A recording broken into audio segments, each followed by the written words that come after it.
আসসালামু আলাইকুম রহমতুল্লাহি ওয়া বারাকাতুহু। নাজমুল এগ্রো ফার্মের পক্ষ থেকে সকলকে জানাই স্বাগত। আলহামদুলিল্লাহ, আমার জমির ঘাসগুলো একদম পরিপক্ক হয়ে গেছে, কিন্তু দিন খারাপ অথবা বৃষ্টির জন্য জমিতে আসাও যাচ্ছিল না বা কাটাও যাচ্ছিল না। এই প্রথম আমি আমার জমির ঘাসগুলো কাটবো। তো কিভাবে কাটতে হয়, তো কাটার সময় কিছু নিয়ম আছে, কাটার পরে কিছু নিয়ম আছে, এগুলি আজকে আপনাদের সাথে শেয়ার করব। বর্ষার সময় নিয়মটা হচ্ছে আপনার একটু উপরের দিকে কাটা, মানে একটু নিচের দিকে রেখে তারপর তৈরি করা। কারণ বর্ষার সময় কিন্তু আপনার পানি ঢুকবে গোড়া, একদম মাটি সই সই করে কাটতে হয়। এটা হচ্ছে আপনার শীতের সময়। ঝোপ কিছু দিক দিয়ে কম হয়েছে, কিছু বেশি হয়েছে, কারণ হচ্ছে একবার কাটার পরে কিন্তু আপনার আরো বেশি করে ঝোপ হবে।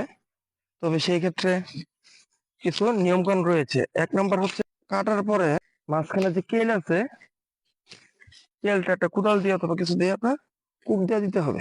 তাহলে কিন্তু আসলে মাটিটা উর্বর হবে, ফলনটা পরবর্তী ভালো হবে, এবং এই কাটার সময় গোড়ার গাছগুলো যতদূর সম্ভব সাইড থেকে পরিষ্কার করে দিলে ঠিক মতো চারাগুলো হবে আবার নতুন করে। এবং এই যে আপনার একবার যে কাটা হচ্ছে, এর পরবর্তীতে যে গাছগুলো হবে, এই গাছগুলো কিন্তু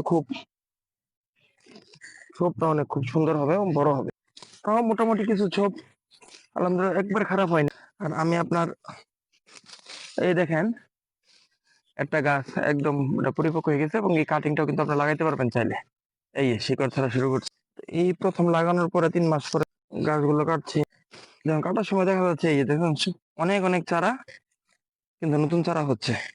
তো এইদিকে এইগুলো একবার এই কেটে দিচ্ছি, কেটে দেওয়ার পরে কিন্তু আপনার ই হবে।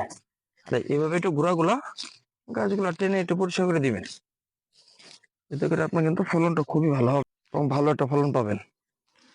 দেখবেন অনেকে ঘাস চাষ করে পরিষ্কার পরিচ্ছন্নতা নাই, যে ঘাসই তো, আসলে এটা একটা ভুল। কারণ আপনি যেই গাছগুলোর জন্য জমিটা করলেন, সেই গাছগুলো যদি ভালো না আসে, সেটা তো একটা আপনার ফসল।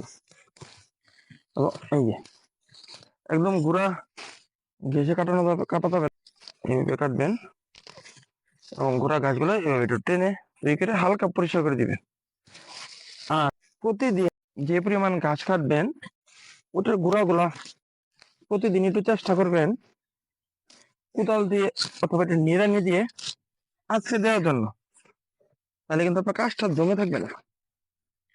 এমনি যদি এভাবে রেখে দেন, তখন কিন্তু দেখা যায় পরবর্তী একটা সম্পূর্ণ জমিটা কোপাতে গেলে অথবা নিতে গেলে মাটিগুলো একটু আগলা করে দিতে শ্রমিকের প্রয়োজন। এই ক্ষেত্রে তো আপনি প্রতিদিন গাছ কাটতে আসবেন। প্রতিদিন যেহেতু গাছ কাটতে আসতেছেন, আপনার কিন্তু 10 মিনিট গাছ কাটলে আর 10 মিনিট অথবা 15 মিনিট একটু কোপাই দিলেন, জিনিসটা কিন্তু আপনার কাজ হয়ে গেল। এটা আমার একটু সম্পূর্ণ ব্যক্তিগত মতামত। এইদিকে গাছগুলো খুবই সুন্দর হয়েছে এবং অনেক মোটা হয়েছে। আসলে ঘাস ছাড়া কিন্তু গরু পালন করা খুব মুশকিল। দেখেন আমার ঘাসের গোড়াগুলা কি পরিমাণ পরিষ্কার। এই যে তো এই হচ্ছে আমার ঘাসের ক্ষেত অথবা ঘাসের প্রজেক্ট। ভিডিওটি যদি ভালো লাগে সবাই শেয়ার করবেন।